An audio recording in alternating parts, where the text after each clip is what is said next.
नमस्कार दोस्तों, welcome back to 48 automobiles. मैं हूं आपका होस्ट रोहित, अपने भाई करण के साथ आज आपके लिए बहुत ही शानदार ओनरशिप रिव्यू लेके आने वाला हूं। जैसे कि आप मेरे पीछे देख सकते हो, this is the all new Scorpio N. बहुत ही मुश्किलों के बाद में we have got a customer review for this car, जो कि आप बहुत लोग पूछ रहे थे हमें हमारे हर कमेंट बॉक्स के अंदर। तो उसके लिए आज we are going to give you a full review. एक कस्टमर के एंड से उनको कैसे लगती है कार, इनको यूज़ करने के लिए कैसा, how is E feeling about it, उसके बारे में हम लोग डिस्कस करने वाले हैं। मेरे साथ में है Mister Mukul sir. Hi sir, how are you doing? Hello, I am good. तो मुकुल सर आज आए हैं हमारे साथ। वो इस गाड़ी के ओनर रह चुके हैं फ्रॉम लास्ट 3 मंथ्स, और अराउंड 5000 किलोमीटर आपने चला लिया सर। हाँ जी। तो 5000 किलोमीटर्स का एक ओनरशिप रिव्यू भी लेंगे एंड आपको बताएंगे कि इसके अंदर क्या क्या अच्छाइयाँ हैं, बुराइयाँ हैं, वॉट एवर इट इज़, पूरी इस गाड़ी के बारे में डाइव डीप करने वाले हैं। तो डेफिनेटली एंड तक ज़रूर देखिएगा, ताकि आपको इस गाड़ी के बारे में हर एक चीज़ के बारे में पता चल जाए। तो सर अभी कौन सा मॉडल है एंड क्या प्राइस रेंज में खरीदी थी आपने? ये मुझे पड़ गई बैंगलोर में ऑन रोड अराउंड 27.8 की। ओके। ये ZTL वेरिएंट है। Top and. Top and okay. 4 wheel drive manual.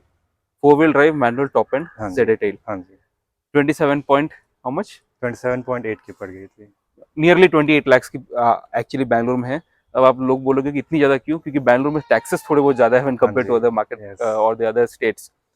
तो वो एक बात है। सर इसके पहले आपके पास कौन सी कार थी? इसके पहले मेरे पास महिंद्रा की XUV 500 थी। हाँ हाँ। उसको मैंने लगभग 3 लाख किलोमीटर चलाई थी। ओह, 3 लाख किलोमीटर। हाँ जी। तो आपको मतलब महिंद्रा का अच्छा एहसास है कैसी? हाँ, महिंद्रा का एक्सपीरियंस, सर्विस क्या है उसका मुझे अच्छा आइडिया था। अच्छा। तो इसीलिए मैंने महिंद्रा में ही दूसरी गाड़ी ली। तो उस हिसाब से आपको तो बहुत ही वैल्यू फॉर मनी प्रोपोजिशन मिल गया हाँ, है उस हिसाब से फोर मुझे बाई ये फोर वैल्यू के फॉर साथ मनी में। लग रही है। या अब इसके बारे में और हम लोग दोस्तों बात करेंगे। Let us get inside the car, drive it and understand आपका एक्सपीरियंस और कैसा है हाँ जी। इसका। तो नेक्स्ट क्वेश्चन आपसे यही है कि आपने इसके साथ में और कोई दूसरी कार्स नहीं देखी क्या, कि मतलब एसयूवीज आपको चाहिए थी पता है, बट देन एक्सयूवी 700 वो भी काफी एक बहुत ही अच्छा प्रोडक्ट है फ्रॉम द सेम हाउस, जहाँ पे आपको बहुत बड़ी सारी स्क्रीन भी मिल जाती है एंड उसकी थोड़ी टेक फीचर्स ज्यादा अच्छे हैं उसके हाँ अंदर। जी। तो उसके बारे में आपने सोचा नहीं था? देखा था, काफ़ी गाड़ी देखी थी। टाटा की सफारी देखी थी, XUV हाँ। 700 देखी। क्रिस्टा देखने गए थे, तो वहाँ पे सेल्समैन ने फॉर्च्यूनर भी दिखा दी थी। अच्छा। तो हाँ, काफ़ी गाड़ी देखी थी। क्रिस्टा से फॉर्च्यूनर हाँ, डायरेक्ट। क्रिस्टा से फॉर्च्यूनर भी दिखा दी, उसको लगा अच्छा। कि पॉसिबल कस्टमर है। Correct correct correct. तो वो गाड़ी भी देख ली थी। अपार्ट फ्रॉम दैट, अगर दोस्तों अगर आपको इसी पर्टिकुलर कार के बारे में और भी ज्यादा कंटेंट देखना है, तो सर का एक चैनल भी है। Sir what is that, please हमारे व्यूवर्स को बोल दीजिए हाँ आपके जी, चैनल। एक्चुअली जब मैं महिंद्रा ले रहा था, हाँ तो हाँ। स्पेशली जब वो फर्स्ट फर्स्ट एक फियर होता है महिंद्रा कस्टमर्स को कि फर्स्ट 2 इयर्स तक महिंद्रा से दूर रहना है। वही एक्चुअली वो बहुत बड़ा क्वेश्चन है आपके लिए कि मतलब आपने मन कैसे बना लिया, क्योंकि that is something that everyone says कि महिंद्रा या टाटा रो, वो जो फर्स्ट 2 इयर्स है वो मतलब जो कस्टमर्स होते हैं उनके ऊपर आर&डी होती है। हाँ जी। So how did that? तो वही मैंने सोचा, एक्चुअली मेरी जो XUV भी थी, तो वो हाँ हाँ। मैं 2012 में जो लॉन्च हुई थी, तो मैं 2014 में परचेज किया था। ओके। और उसके बाद ऐसा कोई प्रॉब्लम मुझे मिला नहीं उसमें। हम्म। तो अब मैंने सोच लिया था कि अब इसको वेट करूंगा तो अगला पॉसिबली 3 साल तक मुझे वेट करना होगा स्कॉर्पियो के लिए। करेक्ट। तो मैंने मन बना लिया था कि नो, जो भी है, मैं महिंद्रा की ये फर्स्ट बैच, एक्चुअली मेरी जो SUV है that is produced in August, the very first batch of the correct correct. SUV is produced. तो मैंने मना लिया कि अब जो भी करना है we will buy it and will document everything how it goes on journey. So that's how idea है कि चलो एक यूट्यूब चैनल स्टार्ट करते हैं, ओके मुकुल्स लेंस। तो okay. Everything related to Scorpio journeys जो भी है इसमें डॉक्यूमेंट होगा। तो सर अभी इसके बारे में जब बात ही कर रहे हैं, तो इसके आपको पॉजिटिव्स क्या लग रहे हैं या negatives something? First let us talk about positives. तो पॉजिटिव्स में अगर मैं देखने जाऊंगा तो इसका एक चीज़ इसमें है जो मुझे लगता नहीं, जैसे अगर मैं फीचर्स की बात करूंगा तो किसी और SUV में भी मिल जाएगी आपको इस प्राइस पॉइंट पे। बट एक चीज़ जो आपको कभी नहीं मिलेगी वो इस कमांडिंग ड्राइविंग पोजीशन। करेक्ट। वो आप मतलब इस प्राइस में या फिर इसके अगले प्राइस ब्रैकेट में भी देखेंगे तो वो नहीं मिलने वाली है। हम्म। तो एक कमांडिंग ड्राइविंग पोजीशन और वो एक टफनेस जो फील आता है, मतलब बुरे रास्ते पे आराम से जाती है, और ऐसा लगता नहीं है कि मतलब the car is getting to stressed. Correct correct. तो मेन पॉजिटिव्स में वही बोलूँगा। अच्छा। एंड फीचर्स आपको जो टॉप पसंद आ रहे हो इसके अंदर? Sunroof is one of the. Yes, How is the music system? Music system एकदम टॉप है। हाँ. मतलब वो लॉन्ग ड्राइव पे जाने में आपको पता चलेगा कि ये कितना अच्छा म्यूजिक सिस्टम है। ऑल्सो सनरूफ काफ़ी हेल्प करता है कभी ये लाइट लाने में। अभी जैसे हम शूट कर रहे थे तो यहाँ पे अगर आप लाइट आपको दिख रही है दोस्तों तो वो दैट इज सनरूफ की। सनरूफ की वजह से भी एक बहुत बड़ा देन है. हाँ। अच्छा. और And फीचर्स बोलूँगा तो विच आई पर्टिकुलरली लाइक, इसका तो पावर ड्राइवर सीट है, तो वो एक अच्छा फीचर है। Since I am little tall तो मुझे वो ड्राइविंग पोजीशन एडजस्ट करने में काफ़ी आसानी होता है। और हाँ वही सब है। तो बाकी सब फीचर्स तो आजकल ये ड्यूअल जोन क्लाइमेट कंट्रोल है, तो वो भी काफ़ी अच्छा है। और मोस्ट ऑफ द फीचर्स आजकल सारे कार्स में तो आ ही जाते हैं। Correct correct.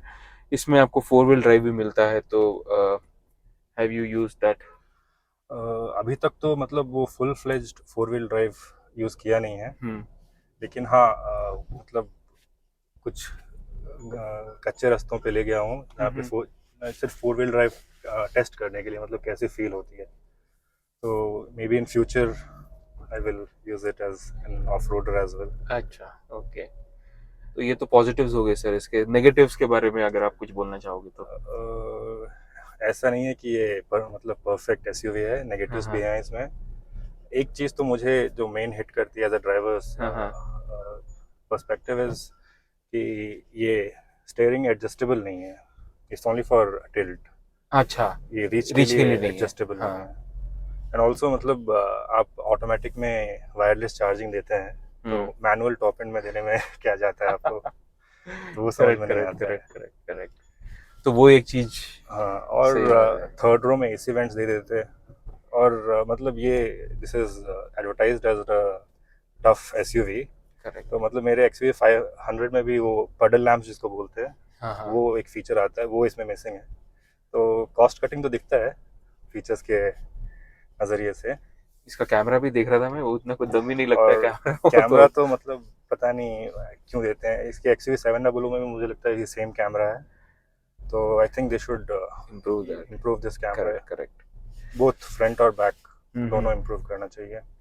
आपने first of all how did you think of buying a manual? वो भी आप जब बैंगलोर के जैसे सिटी में हो, छोटी गाड़ी समझ में आ जाती है कि भाई मैनुअल लेके चला रहे हैं आदमी, बट देन इतनी बड़ी कार को आप I'll be honest, ये मतलब मैनुअल सिटी में चलाना उतना आसान नहीं है, this particularly for this car. ये काफ़ी बड़ी गाड़ी है और मतलब मैन्यूवर करना ऑटोमेटिक में थोड़ा आसान होता है, बट एक होता है कि मतलब वो मैनुअल के टॉवर्ड्स अट्रैक्शन थोड़ा ज़्यादा है स्टार्टिंग से, तो इसीलिए मैनुअल ले लिया। अच्छा. और रही बात माइलेज की, तो जैसे आप इसको आराम से चलाएंगे तो ये ऑलवेज डबल डिजिट मिला है मुझे। मैंने इसके ऊपर एक वीडियो भी बनाया था जो मैंने चैनल पे डाला हुआ है। तो उसमें मैं actually Bangalore outer ring road का पूरा सर्किट मार रहा हूँ during peak traffic hours okay. To see the mileage. तो मुझे लगभग 66 किलोमीटर्स मैंने चलाई थी अच्छा. पीक आवर्स में। मैंने 5 o'clock शुरू किया था, और बेलंदूर साइड जिधर IT करेक्ट. उधर मैं 7 o'clock पे आया हूँ। ओके. तो 2 आवर्स की आपने फुल ड्राइविंग की है? हाँ 4 आवर्स, मुझे 4 आवर्स. अच्छा. 4 आवर्स लगा कंप्लीट करने में, जिसमें मुझे 11.3 का माइलेज मिला। Oh wow, that is good. हाँ मतलब दोस्तों अगर वहां पे 11.3 उस ट्रैफिक मतलब बम्पर टू बम्पर ट्रैफिक होती है, उसमें आपको 11.3 with AC on. With AC on, it is good यार, not bad at all for such a huge engine. Yes. And वैसे हाईवेज में क्या माइलेज मिल रही है आपको? हाईवेज में मुझे द बेस्ट अभी तक जो मिला है मुझे वो 16.5 का मिला है। तो मतलब वो भी अराउंड 90 किलोमीटर्स पर आवर का क्रूजिंग था मेरा। अच्छा. तो उस पर मिला है। और हाईवेज पे मतलब अगर मैं बात करूँ तो एक इसकी ड्राइविंग डायनामिक्स बहुत ज़्यादा इंप्रूव हुई है पिछले स्कॉर्पियो से स्पेशली। ना ऑब्वियसली बात हो तो तो कोई मतलब डाउट ही नहीं है. जो भी मतलब जो मैं महिंद्रा का प्रेजेंटेशन में देख रहा था जब उन्होंने लॉन्च किया था, तो मतलब वो सब फील होता है कि मतलब this is certainly very different car. तो मतलब उस पर आप सस्पेंशन को ले लें या फिर ये स्टेयरिंग, तो मतलब ये स्टेयरिंग भी काफ़ी डायरेक्ट फील होती है हाईवेज पे। तो यस, हाईवे ड्राइविंग डायनामिक्स में ये काफ़ी अच्छी है। करेक्ट. सर इसकी आपको हाई स्पीड स्टेबिलिटी कैसे लगती है? एंड इसका जो स्टीयरिंग व्हील है वो भी बहुत ज़्यादा फेमस है इस चीज़ के लिए, तो हाई स्पीड स्टेबिलिटी जहाँ तक मैं बोल सकता हूँ, हाईवेज की बात करते हैं तो स्ट्रेट लाइन स्टेबिलिटी काफ़ी अच्छी है, बट आप इसे मतलब कोई मोनोकॉक से कंपेयर नहीं कर सकते हैं। करेक्ट. या फिर वो सफारी हो या फिर XUV 700 हो, देयर इज़ नो कंपैरिजन। और स्पेशली जब वो टर्न्स आते हैं तो उसमें आपको इसकी बॉडी रोल ऑब्वियसली फील पता होगी। चलता है, करेक्ट करेक्ट।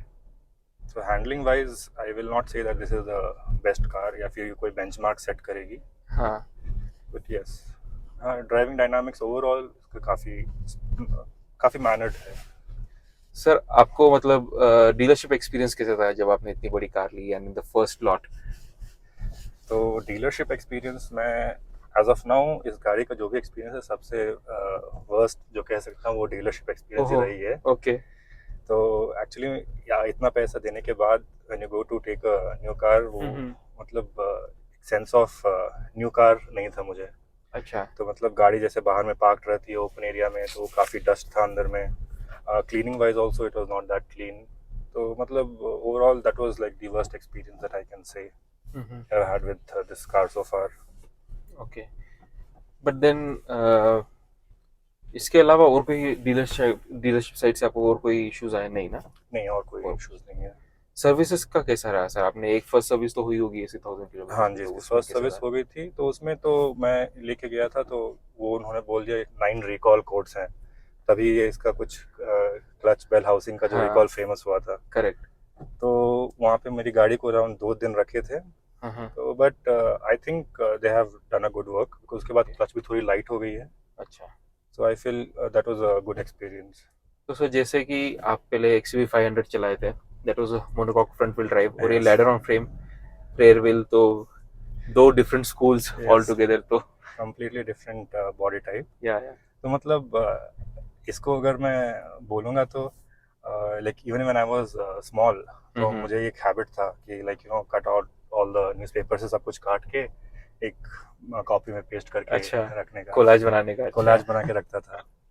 तो मतलब उसमें जो भी टफ व्हीकल्स या जो भी एसयूवी रहते थे, स्पेशली एट हाँ दोस हाँ, times, they were had one thing in common, that was ladder frame ladder rear on wheel frame, drive setup. Yeah. तो ये था, तो मतलब उस टाइम एक ये लिस्ट बन गया था कि अगर एसयूवी है तो वो ट्रू एसयूवी। ट्रू एसयूवी है तो ladder frame rear wheel drive रहनी नहीं तो चाहिए। आजकल तो एस्प्रेसो भी एसयूवी हो चुकी हाँ, है।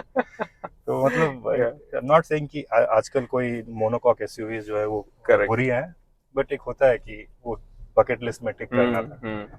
So yes, if someone truly likes old school charm, and they can definitely go for ladder frame vehicles.